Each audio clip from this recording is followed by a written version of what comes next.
I was sitting in a board meeting when my phone buzzed with a fraud alert.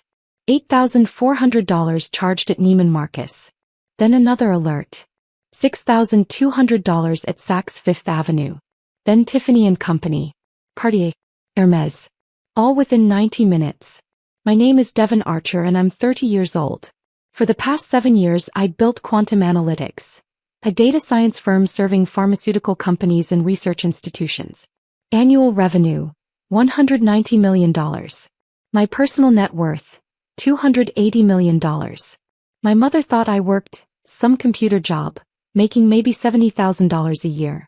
She had no idea that the credit cards in her wallet, the ones she'd been using for her shopping sprees, were connected to accounts I'd been monitoring for the past 14 months while building a fraud case. Devon. My CFO noticed my expression. Everything okay? It's happening, I said quietly, watching the alerts pile up. $15,000, $20,000, $26,000 in less than 2 hours. I excused myself and called my fraud investigator, Patricia Moore. She's at it again. Spending like there's no tomorrow. Good, Patricia said. Let her. The more evidence, the stronger the case. The fraud department is ready to move when you are. I discovered the credit card fraud 8 months ago during a routine audit. My accountant had flagged unusual activity. Premium store cards I'd never opened, luxury purchases I'd never made, all linked to my social security number and credit score. The trail led straight to my mother. She'd been opening credit cards in my name since I was 23, right when I started my company. Store cards mostly. Nordstrom. Bloomingdale's. Neiman Marcus. She'd intercept the statements at her house, forge my signature on applications, and shop with impunity while I built a business. Total fraud over 7 years. $940,000. But the spending had accelerated in recent months. Designer handbags. Jewelry. A $42,000 fur coat. She was planning something big and I was letting her walk right into the trap. Your mom's hosting a party next weekend, Patricia reminded me. Her annual charity luncheon. All her society friends. That's when we serve the papers. Perfect timing. Mom's favorite event of the year, where she held court as a philanthropist and style icon, where she told everyone about her successful son who helped support her charitable lifestyle. Her charitable lifestyle funded entirely through fraud. I grew up watching my parents live beyond their means. Dad worked middle management at an insurance company. Mom didn't work at all, but she dressed like royalty and hosted elaborate parties. My younger sister Chelsea got everything. Private school, designer clothes, new cars. I got a lecture about being practical and living within my means. So I did. I worked 3 jobs through college. Started my company in a studio apartment. Lived on ramen while coding 16-hour days. When quantum analytics finally took off, I didn't tell my parents. I'd learned early that sharing success with them meant funding their lifestyle. But they found out anyway, or thought they did. When I bought a modest house at 25, Mom assumed I was doing okay and started asking for money. Small amounts at first. $500 for groceries. $1,000 for property taxes. Then larger requests. $5,000 for car repairs. $10,000 for home renovations. I said no. I'd worked too hard to become their ATM. That's when the credit cards started appearing. Cards I'd never applied for, charged to the limit with Mom's purchases. She'd gotten smart, mixing legitimate expenses with designer shopping, making it look almost reasonable if you didn't examine too closely. But I examined everything. That's what made me good at data analytics. She just hit Versace, Patricia updated me. $12,800 on a dress. Total today, $38,000 and climbing. Let her finish, I said coldly. I want this airtight. Saturday morning I drove to my parents' house. The annual charity luncheon was in full swing. 50 women in designer outfits, sipping champagne on the back patio. Mom circulated in a new Chanel suit I'd unwillingly purchased, laughing and accepting compliments. Devon. He air-kissed my cheek. Darling, I didn't expect you. Everyone, this is my son. He works in computers. Data analytics, I corrected. I run quantum analytics. Right. He's doing so well. She patted my arm dismissively, already turning back to her guests. Now where was I? Oh yes, the fall fashion trends. I spotted Chelsea near the champagne fountain, wearing a Gucci dress and Louboutin heels. Both purchased according to my records on cards in my name. She worked part-time at a boutique making $15 an hour. Nice dress, I said. She smiled. Mom's treat. Early birthday gift. How generous of her. The doorbell rang. Mom frowned. Everyone was already here. She went to answer it and I followed. Patricia Moore stood on the doorstep with 4 other people. FBI agent Marcus Webb, bank fraud investigator Linda Chin, and 2 attorneys from the credit card company's fraud departments. Mom's smile froze. Can I help you? Mrs. Helen Archer? Patricia held up credentials. I'm Patricia Moore, forensic fraud investigator. This is FBI agent Webb, bank fraud investigator Chin, and representatives from American Express and Visa. We have a warrant to search the premises and seize property purchased through fraudulent credit accounts. The patio went silent. 50 champagne glasses stopped mid-sip. What? Mom's voice pitched high. This is absurd. Devon, tell them. I hired them, I said quietly. Let them in. Agent Webb stepped forward. Mrs. Archer, over the past 7 years, you've opened 23 credit card accounts in your son's name without authorization. You've charged $940,000 in fraudulent purchases. That's identity theft, credit fraud, and wire fraud, federal crimes. Mom's face went white. The guests whispered furiously, phones appearing to record. Linda Chin opened her briefcase, projecting documents onto the living room wall through a portable display. Credit card statements, store receipts, security footage of Mom at luxury boutiques, signing receipts in my name. May 2018, Linda narrated. First unauthorized card opened. Nordstrom. $15,000 limit. Maxed out within 6 weeks on clothing and accessories. She pulled up a photo. Mom in Nordstrom trying on a designer coat. July 2018. Neiman Marcus card. $25,000 limit. Used exclusively by Helen Archer for personal purchases. More photos. More receipts. 7 years of systematic fraud displayed for 50 witnesses. September 2023. Activity escalates dramatically.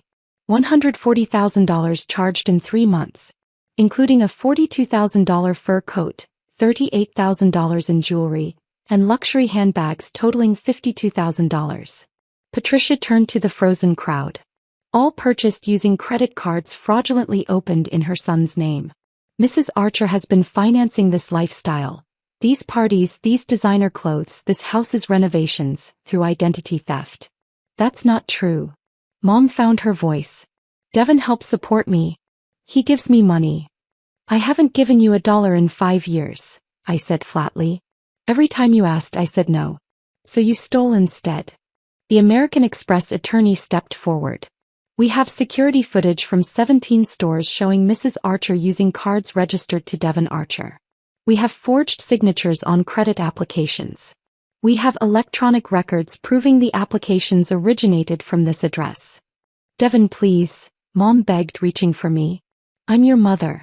How can you do this in front of everyone? How could you steal from me for 7 years? I countered. How could you finance your social life through fraud while telling everyone I was barely scraping by? Chelsea pushed through the crowd. Devon, this is insane. Mom wouldn't. Check your closet, Chelsea, I said. The Gucci dress you're wearing? Purchased on a card in my name. Your Prada bag? My credit. Your car payment? Fraudulent loan with me as co-signer. You've been an accessory to fraud for 3 years. Her face crumbled. Agent Webb pulled out handcuffs. Helen Archer, you're under arrest for identity theft, credit fraud, and wire fraud. You have the right to remain silent. No. Mom struggled as he cuffed her. This is a mistake. Devon, tell them you gave me permission. I didn't, I said simply. Patricia has 14 months of documentation. Every forged signature. Every fraudulent application. Every lie you told while destroying my credit and breaking federal law. The Visa attorney addressed the stunned guests. Any property in this house purchased with fraudulent credit will be seized. Designer clothing, jewelry, furniture, electronics. Everything bought with stolen money becomes evidence. You can't take my things. Mom cried. They're not your things, Linda said coldly. They're purchased with Devon's stolen credit. Legally, they're proceeds of fraud. Patricia's team began tagging items. The Chanel suit Mom was wearing. Chelsea's designer dress. Handbags lined up in the closet. Jewelry boxes full of pieces I'd never known existed. One of Mom's friends found her voice. Helen, is this true? You've been stealing from Devon. It's not stealing. Mom screamed as Agent Webb led her toward the door. He's my son. Children support their parents. It's his duty. Duty doesn't include identity theft, I said. As they walked her out in handcuffs, the guests erupted. Phones recording. Women whispering. The charity luncheon transformed into the scandal of the year. Chelsea grabbed my arm. Devon, please. He's our mother. You can stop this. I can't, I said. The banks pressed charges once the fraud was documented. This isn't revenge, it's consequences. Dad appeared from his study where he'd been hiding during the party. Son, let's talk about this privately. We can work something out. Did you know? I asked. His silence was answer enough. You knew she was opening cards in my name. You knew she was committing fraud. And you said nothing because you benefited too. Linda pulled up more documents. Mr. Archer, you're listed as an authorized user on 7 of the fraudulent accounts. You've made purchases totaling $140,000. That makes you an accomplice. Dad's face went gray. I didn't know they were unauthorized. Yes, you did, I said. Because I told you no when you asked for money. So you both decided to take it anyway. The second attorney stepped forward. Mr. Archer, we have evidence of your knowledge and participation in this fraud. You'll be arrested as well. Within an hour, both my parents were in handcuffs, driven away in separate FBI vehicles while their social circle recorded everything. Chelsea stood crying on the lawn. The charity luncheon guests fled like rats from a sinking ship. I stood in the empty house watching Patricia's team catalog evidence. 7 years of fraud tagged and bagged. A lifestyle built on stolen credit, dismantled in a single afternoon. The credit card companies want full restitution, Patricia said. Plus legal fees, investigation costs and damages. Total, $1.4 million. They don't have it, I said. Then they'll liquidate everything. The house, cars, all the designer items we're seizing. Even then they'll be making monthly payments for decades. Plus prison time, your mother's looking at 15 years federal. Your father maybe 10. I felt nothing. No satisfaction. No vindication. Just exhaustion. The arraignment was Monday. My parents pleaded not guilty, hired expensive attorneys they couldn't afford, and tried to paint me as a vindictive son who'd set them up. But the evidence was overwhelming. Security footage. Forged documents. Electronic trails. Patricia had built a case so airtight their attorneys recommended a plea deal within a week. 5 years in federal prison for your mother, their lawyer said during negotiations. 3 years for your father. Full restitution. Permanent criminal records. Take it, I told Patricia. I don't want a trial. They accepted the plea. Within 30 days my parents were sentenced. The house was sold at auction. Proceeds went to restitution. Every designer item seized and sold. Their cars, furniture, jewelry, all liquidated. Mom's society friends vanished overnight. Chelsea stopped speaking to me, calling me cruel and heartless. The extended family took sides. I didn't care. I'd spent 7 years being stolen from while building a business that changed pharmaceutical research. I'd earned every dollar they'd taken and I was done apologizing for setting boundaries. 3 months later I received a letter from Mom. Written from federal prison. I'm sorry, it read. Not for getting caught, for doing it in the first place. Therapy here is making me face what I did. I was so obsessed with maintaining an image that I destroyed my relationship with my son. I don't expect forgiveness. I just wanted you to know I finally understand what I took from you. Not just money, trust, love, your future. I'm sorry. I kept the letter. Didn't respond. Maybe someday I would. But that day wasn't today. For now, I had a company to run, a foundation to launch for financial abuse survivors, and a life to live without the constant drain of people who saw my success as their personal piggy bank. The fraud alerts stopped. My credit was restored. And every morning I woke up knowing that every dollar I earned was mine. Finally, completely mine.